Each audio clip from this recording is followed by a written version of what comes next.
let me ask you about, I mean, your life.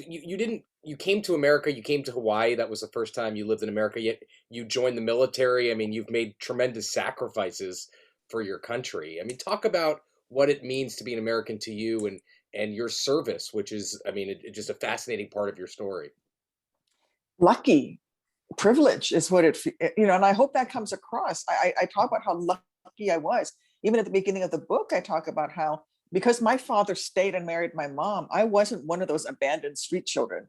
Just Right. by nature of being born an American, I had privileges that had my dad left, I would not have had. And so it's funny, this book was really accidental. I didn't mean to write a memoir or a book. I actually, my daughter, Abigail, who's now 6, about 18 months ago, almost 2 years ago, in the evenings before we go to bed every night is mommy Abigail time, because her baby sister came along.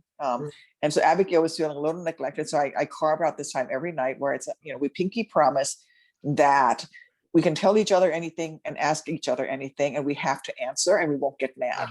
Mhm. Wow. I'm hoping that holds through high Oh, school. trust me. Good luck with that one. Good luck with that with a teenage Yeah, Abigail. That's gonna be good luck with it. I'm Yeah. praying that works, it sticks, Yeah. but I'm starting early. So one night though, she says to me, she goes, "Mommy, how come you had to lose your legs? How come the other mommies don't? The other Wow. men have your legs, and will your legs grow back?" I said, "No, honey." Wow. And then she, but it's okay, mom. She's always known me in the wheelchair, but I think I just gone to like a school. I don't know. It was like a Halloween festival or something. And it was very clear that I wasn't like the other mommies, and they had like, you know, all of these events, mommy, daughter, or parent, child event, like 3-legged races and things like that. And I couldn't do them with her. Well, I mean, we could, but we would never have won. But I couldn't do some of those activities with her. And so she was asking, I was like, why did you have to go? Why couldn't somebody else's mommy or daddy have gone? So I started on my notes app while I was on like the flights back and forth to Illinois, or when I was on a Cordell somewhere, writing an answer to her. And my answer was to try to tell her different aspects about America that I loved or that saved me. And that's why it was worth it. And so America to me, this whole book is really a love letter to America in answer to a question my daughter asked me. Yeah.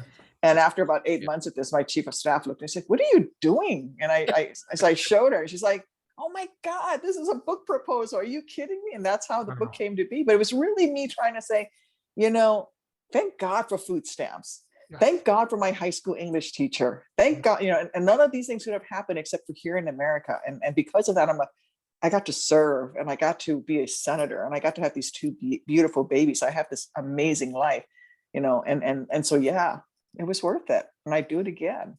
That's the most amazing thing I've heard in the whole, frankly, that just right there. That's amazing to me right there.